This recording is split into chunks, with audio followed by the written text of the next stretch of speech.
Hello everyone, कैसे आप सब। आई होप आप सब बहुत अच्छे होंगे। फ्रेंड, आज मैं आपके लिए हिंदी वर्णमाला से संबंधित कुछ महत्वपूर्ण प्रश्न लेकर के उपस्थित हूँ। तो चलिए स्टार्ट करते हैं। हिंदी वर्णमाला क्वेश्चन नंबर 1। हिंदी वर्णमाला में ऊष्म व्यंजन कौन से हैं? ऑप्शन ए श, स, ह। ऑप्शन बी त, थ, द, ध। ऑप्शन सी ट, ठ, ड, ढ। या ऑप्शन डी च, छ, ज, झ। तो चलिए देखते हैं। इसका ऑप्शन होगा स, स, स, ह। ऑप्शन नंबर ए ऊष्म व्यंजन है। बाकी सब क्या है, चलिए इन्हें भी देख लेते हैं। जैसे कि बी नंबर त, थ, द, ध, इन्हें कहते हैं दंत। ये ऊपरी दांतों के निकट से इनका उच्चारण स्थान होता है, अतएव इनको क्या बोलते हैं? दंत। नेक्स्ट है ट, ठ, ड, ढ। ट, ठ, ड, ढ, इनको बोलते हैं मूर्धन्य।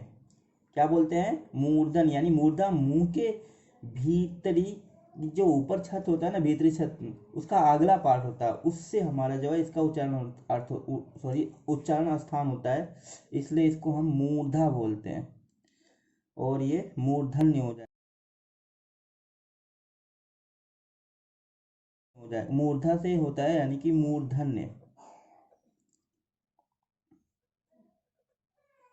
नेक्स्ट है च, छ, ज, झ।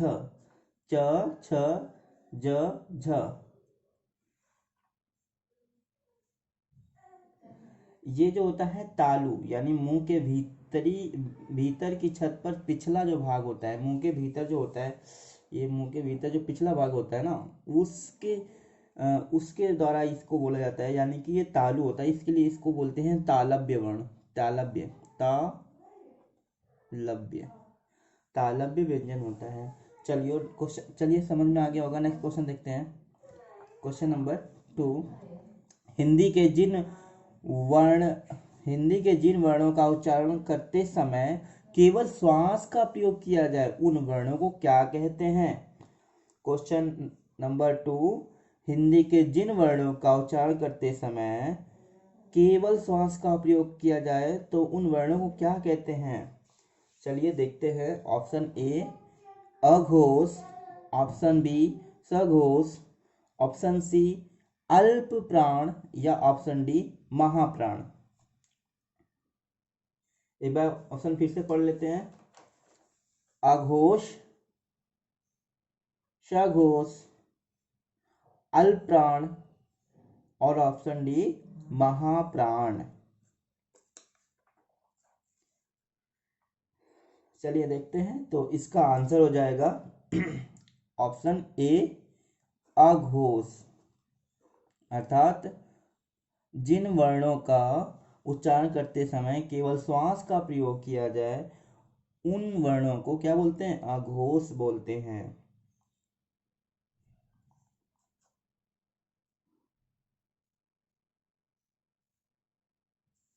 अब ये सघोष व्यंजन क्या होता है, जरा इनके भी देख लें बारे में। तो कह रहा है कि सघोष व्यंजन जैसे कि ये प्रत्येक वर्ग के तृतीय, चतुर्थ, पंचम वर्ण तथा वो अंगड़ा, ज, य, र, ल, व होते हैं, ये सब होते हैं। और अल्प प्राण क्या होते हैं? अल्प प्राण व्यंजन प्रत्येक वर्ग के प्रथम, द्वितीय और पंचम वर्ण होते हैं। और बचा महाप्राण, प्रत्येक वर्ग के द्वितीय व चतुर्थ तथा ऊष्म व्यंजन होते हैं। चलिए क्वेश्चन नंबर 3 देखते हैं। 3।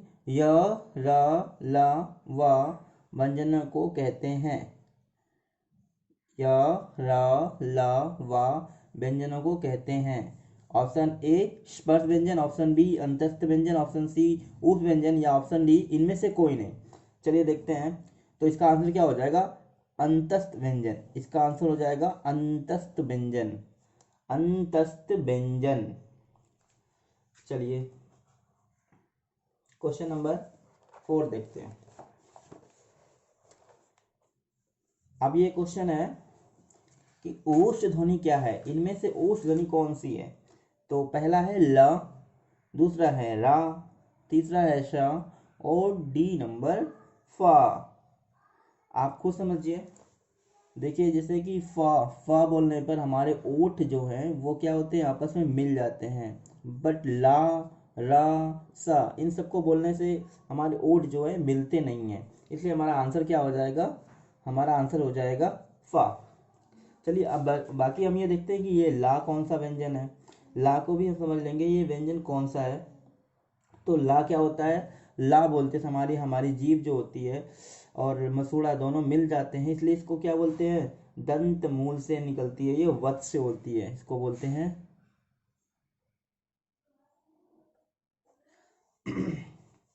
और रा के बारे में देखते हैं, रा क्या होता है। और रा भी बिल्कुल वही है, रा और या फिर ला दोनों के दोनों एकदम सेम होते हैं, ये भी दंत और मसूड़ों से मिलकर के जो इसका उच्चारण स्थान होता है, इसलिए इसको बोलते हैं वत्स। चलिए, और शाह तो जैसा कि मैं पहले बता चुका हूँ अभी पहले क्वेश्चन नंबर में, ये ऊष्म होता है। शाह कौन सा होता है, शाह होता है ऊष। चलिए, सॉरी, शाह जो होता है ये भी क्या होता है आपका वत्स ही होगा। चलिए, नेक्स्ट क्वेश्चन है क्वेश्चन नंबर 5। निम्न में से कौन सा वर्ण घोष है। ऑप्शन ए प, ऑप्शन बी ट, ऑप्शन सी द, या ऑप्शन डी फा। हमें पहचानना है इसमें से घोष कौन सा है, घोष वर्ण कौन सा है।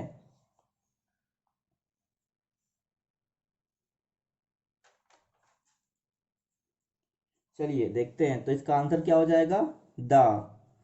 दा हमारा क्या है, घोष वर्ण है। दा हमारा क्या है, घोष वर्ण है। क्वेश्चन नेक्स्ट देखते हैं, क्वेश्चन नंबर 6। निम्न में से कंठ ध्वनियां कौन सी है। ऑप्शन ए का खा, ऑप्शन बी या रा, ऑप्शन सी च ज, या ऑप्शन डी ट ड़। चलिए देखते हैं क्वेश्चन नंबर 6 एक बार फिर से। निम्न में से कंठ ध्वनियां कौन सी है। ऑप्शन ए क खा, ऑप्शन बी या रा, ऑप्शन सी च ज, और या ऑप्शन डी ट ड़। तो इसका आंसर क्या हो जाएगा, इसका आंसर, पहले कंठ ध्वनियां होती क्या ये थोड़ा समझ लेते हैं। कंठ ध्वनियां क्या होती हैं, जो मतलब कंठ से बोली जाती हैं, मतलब उसका उच्चारण क्या, उच्चारण स्थान क्या हो जाएगा, कंठ हो जाएगा। इनका उच्चारण स्थान क्या हो जाएगा, कंठ। और ये क्या होती हैं, ये होता है क, ख, ग, घ और अंगा। इसलिए हमारा आंसर क्या हो जाएगा, ऑप्शन नंबर ए। बाकी ये सब क्या है इनके बारे में समझ लेते हैं, या और रा।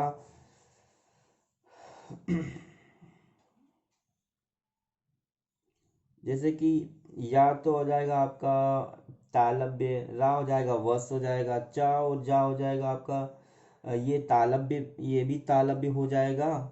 और ये ट और ड़, ट और ड़, ये आपका हो जाएगा मूर्धन्य, मूर्धा से होता है। तो चलिए आपका आंसर नंबर क्या हो जाएगा, ए सही है। क्वेश्चन नंबर 7 देखते हैं। उच्चारण स्थान के आधार पर मूर्धन्य व्यंजन है। ऑप्शन ए ग घ, ऑप्शन बी ज झ, ऑप्शन सी ट ड़, और ऑप्शन डी पा फा। मूर्धन्य अभी जैसा कि हम समझ चुके थे, मूर्धन्य क्या होता है, मूर्धा यानी कि मुंह के भीतर की छत का अगला भाग होता है। इसलिए हमारा इनमें से जो होते हैं वो होते हैं ट होता है, और क्या होता है, ठा होता है, और डा होता है, और ढा, और ढा, और ड़ा, ये होते हैं। तो आपका आंसर क्या हो जाएगा, आपका आंसर हो जाएगा ऑप्शन नंबर सी, बिल्कुल सही। नेक्स्ट क्वेश्चन, निम्नलिखित निम्न में से अल्प प्राण वर्ण कौन से हैं। ऑप्शन ए अ, आ, क, ग, ठ, ध, फ और भ। चलिए देखते हैं इसका आंसर क्या हो जाएगा।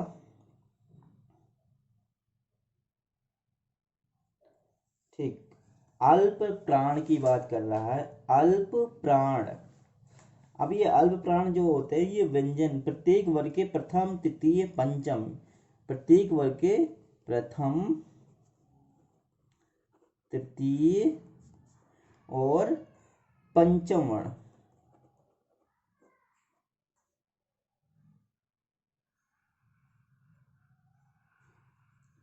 इसके साथ साथ अंत अस्त वर्ण भी आ जाते हैं।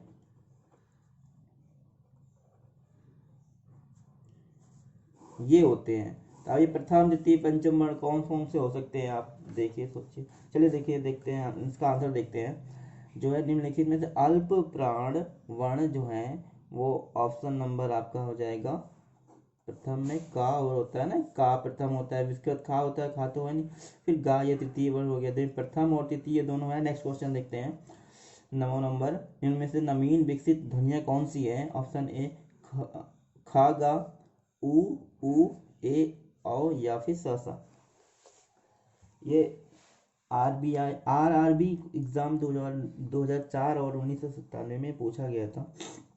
नेक्स्ट इसका आंसर जो हो जाएगा आपका ए। चलिए, ये ख ग इनको बोलते हैं नवीन विकसित। चलिए देखिए, नेक्स्ट क्वेश्चन देखते हैं। हिंदी भाषा में मूलतः वर्णों की संख्या कितनी मानी गई है? सिंपल सा क्वेश्चन है। हिंदी भाषा में मूलतः वर्णों की संख्या कितनी मानी गई? Option A 50, option B 51, option C 52 या ऑप्शन डी 53। तो आपका आंसर क्या हो जाएगा? ऑप्शन जो है सी 52। ये कैसे होता है इसको देख लेते हैं। इसमें जैसे कि ये स्वरों की संख्या कितनी होती है? स्वरों की संख्या बराबर 11 और व्यंजन की संख्या कितनी मानी जाती है? व्यंजन की संख्या बराबर 41 और कुल मिलाकर के कितना हो जाएगा? 1 2 4 5, यह हो जाएगा 52।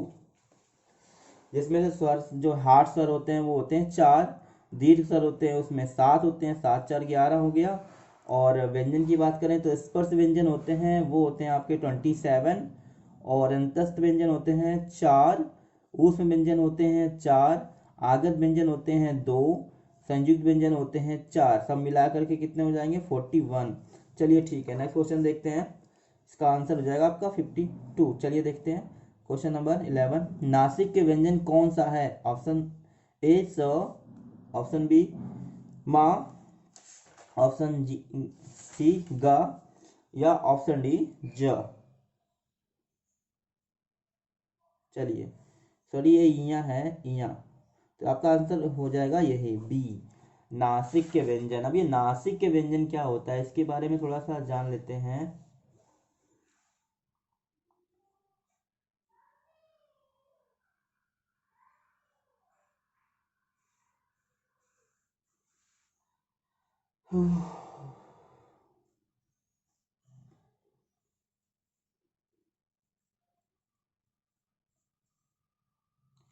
जैसे कि अंगा, इया, ड़, न, म, ये सारे के सारे क्या हैं? नासिक के व्यंजन हैं। इनके जब उच्चारण करते हैं तो नाक से हवा आती है, सांस आती है, तो इसलिए इसको नासिक के व्यंजन कहते हैं। चलिए नेक्स्ट क्वेश्चन देखते हैं। 12, ए ऐ वर्ण क्या कहलाते हैं? ए ऐ वर्ण क्या कहलाते हैं? ऑप्शन ए नासिक, ऑप्शन बी मूर्धन्य, ऑप्शन सी ओष्ठ या कंठ तालव्य। तो इसका आंसर हो जाएगा आपका कंठ तालव्य। कंठ तालव्य। चलिए नेक्स्ट क्वेश्चन देखते हैं। निम्नलिखित में से किसे हिंदी की मानक वर्णमाला में स्थान नहीं दिया गया है? ऑप्शन ए री, ऑप्शन बी क्री या ऑप्शन सी श्री या फिर ये। तो आपका आंसर क्या हो जाएगा? सी। नेक्स्ट क्वेश्चन देखते हैं। निम्न शब्दों में से किस शब्दों के द्वित्व व्यंजन है? किस शब्दों में द्वित्व व्यंजन है? तो option A Pune, option B Allahabad, option C Delhi, option D उत्साह। तो आपका आंसर क्या हो जाएगा? Option C Delhi.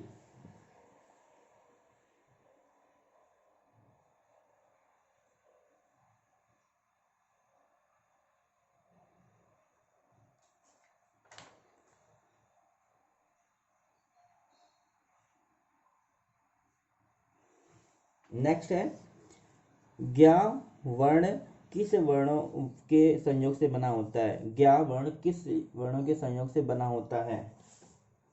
ऑप्शन है जा प्लस या, ऑप्शन बी है जा प्लस या, जा ये ज है, ये पूरा जा है, इसमें देखो ये मात्रा है, इसमें मात्रा नहीं है। ऑप्शन सी है जा प्लस धा, या ऑप्शन डी है जा प्लस न्या। चलिए इसका आंसर हो जाएगा बी जा प्लस या। नेक्स्ट है घा का उच्चारण स्थान कौन सा होता है? घा का उच्चारण स्थान कौन सा है? तो घा का उच्चारण स्थान कौन सा होगा? घा का उच्चारण स्थान है कंठ। कंठ है अभी कंठ जो होता है इसमें का, खा, गा, घा और अंगा ये सब होते हैं। नेक्स्ट क्वेश्चन देखते हैं, कौन सा अमानक वर्ण है? खा है या घ है या झ या फिर भ?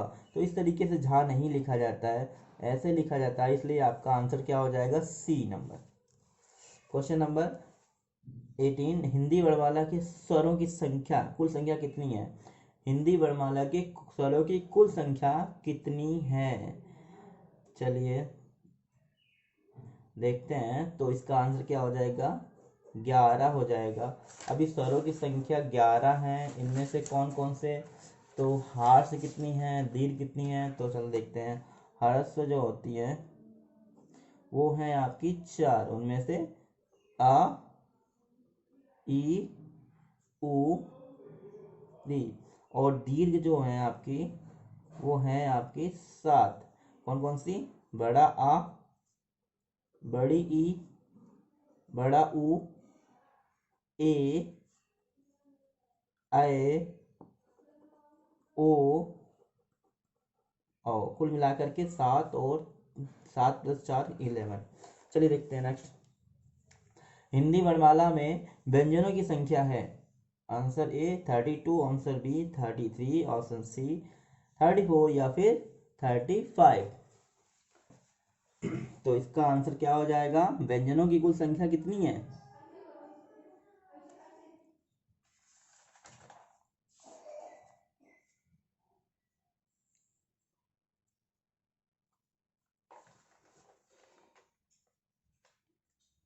वैसे तो है 41, बट इसमें आपका आंसर जो हो जाएगा, अगर इस तरीके से आंसर दिया जाएगा तो आपका आंसर हो जाएगा 33। नेक्स्ट क्वेश्चन है, पश्च स्वर क्या है? बड़ा आ, बड़ा आ, या बा, या जा, या ढा? तो आपका आंसर हो जाएगा बड़ा आ।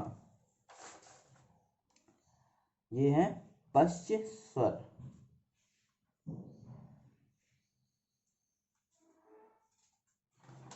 तो आज की वीडियो यहीं तक रहने देते हैं। अगर वीडियो पसंद आई हो तो लाइक करिए, शेयर करिए और सब्सक्राइब करिए।